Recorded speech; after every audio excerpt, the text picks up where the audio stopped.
September 2020, Southwest Louisiana. Hurricane Laura had made landfall 5 days earlier, with winds exceeding 150 miles per hour, and the visible destruction was enormous. Roofs ripped off, transmission towers twisted, entire crops wiped out. Residents were beginning to return to their homes, assessing the damage, counting their losses. But it was not the wind or the flooding that caught veterinarian Craig Fontenot's attention that week. It was what came after. Clouds of mosquitoes, dense enough to darken the body of a bull, descended on the pastures of 5 parishes in the region. The animals could not stop moving. They paced in circles, exhausted, trying to escape something that covered every exposed inch of skin. The bites were so numerous that the blood would not clot, and the animals began dying of anemia. Within days, between 300 and 400 cattle were dead. A deer rancher lost 30 of his 110 animals, including several that had already been sold. Over $100,000 in losses caused by an insect that weighs less than a sesame seed. Fontenot told the Associated Press that this kind of die-off was not unprecedented. It had happened after Hurricane Lily in 2002, and after Hurricane Rita in 2005. Every time a major storm passed through, the mosquitoes came after. Denser, more aggressive, as if they had been waiting. Welcome to the Bug Files. The channel that shows you the world of insects is stranger, more dangerous, and more fascinating than you ever imagined. Today the story is about the deadliest animal in human history, the mosquito, and what happens when hurricanes, standing water, and evolution converge on the American coast. Most people think of mosquitoes as a summer nuisance, a bite, an itch, a restless night. That perception is a luxury afforded to those who live far from the zones where mosquitoes kill. Globally, mosquitoes transmit malaria, dengue, Zika, chikungunya, yellow fever, equine encephalitis, West Nile virus, and a list that keeps growing. In the United States, the threat is smaller than in the tropics, but it is far from zero. And hurricanes are exactly the kind of event that pushes that threat upward in ways most people do not notice until it is too late. What makes mosquitoes so dangerous after a hurricane has to do with an evolutionary strategy that predates the existence of hurricanes by millions of years, but works perfectly in the chaos they leave behind. Mosquitoes of the genus Aedes, the group that includes some of the most medically important species on the planet, have developed something no other common insect does in quite the same way. Their eggs survive dry, not for days, for months. A female Aedes aegypti deposits her eggs on the inner walls of containers, just above the waterline. Not in the water, but at the boundary between wet and dry. When the water evaporates, the eggs are left exposed to the air. In any other aquatic insect, that would be a death sentence. In Aedes, it is a survival strategy. A study published in the journal PLOS Biology in 2023 detailed the biochemical mechanism for the first time.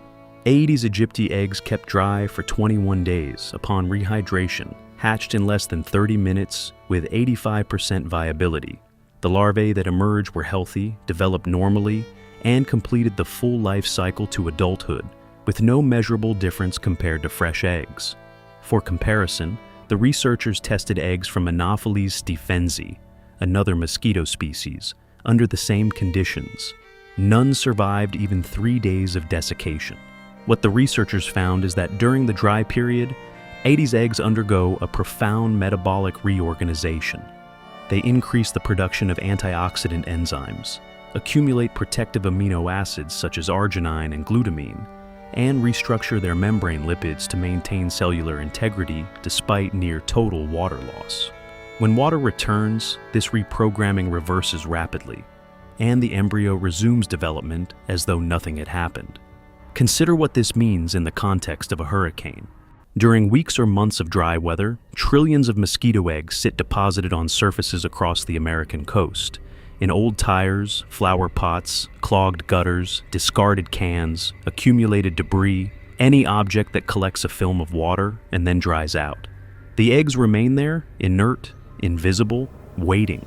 When the hurricane arrives and brings torrential rain, flooding, and standing water that persists for days, every one of those eggs makes contact with water simultaneously. The hatching is massive. Billions of larvae begin developing at the same time, in the same days, in the same neighborhoods. And because standing water is slow to drain, often taking weeks in areas where drainage infrastructure has been damaged by the storm, the larvae have more than enough time to complete the cycle to adulthood. The result is a population explosion that transforms mosquitoes from a nuisance into an emergency. This is precisely what researchers at the University of Miami documented after Hurricane Irma in 2017.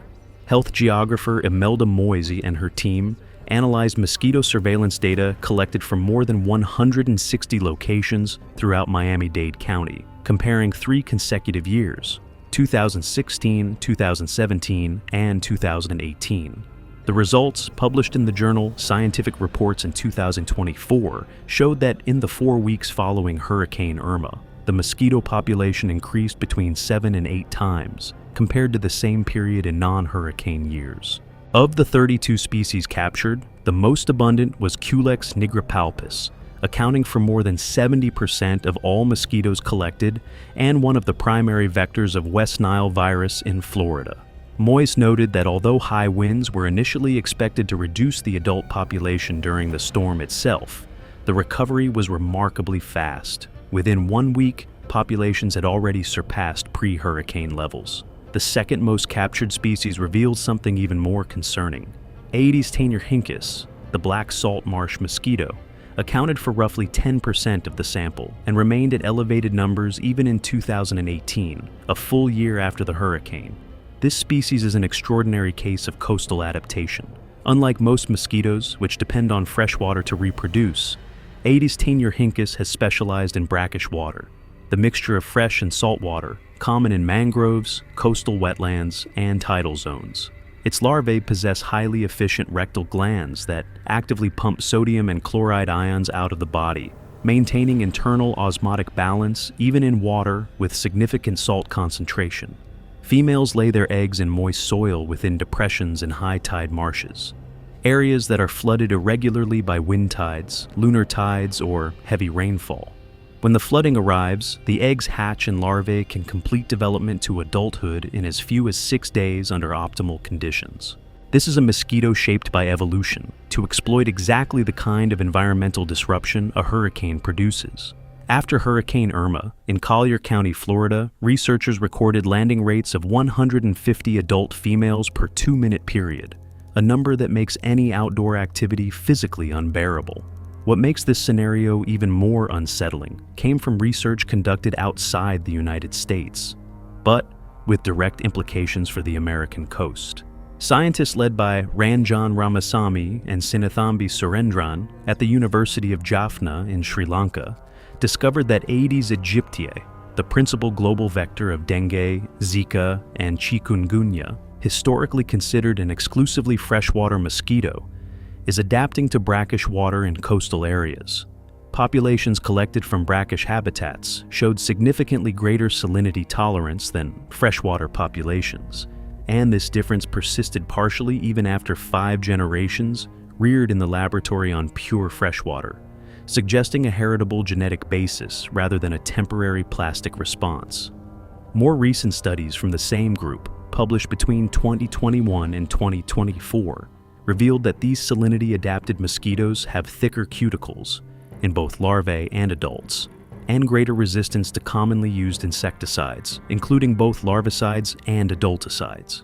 The adaptation to saltwater is, by all available evidence, also making them harder to kill with current tools.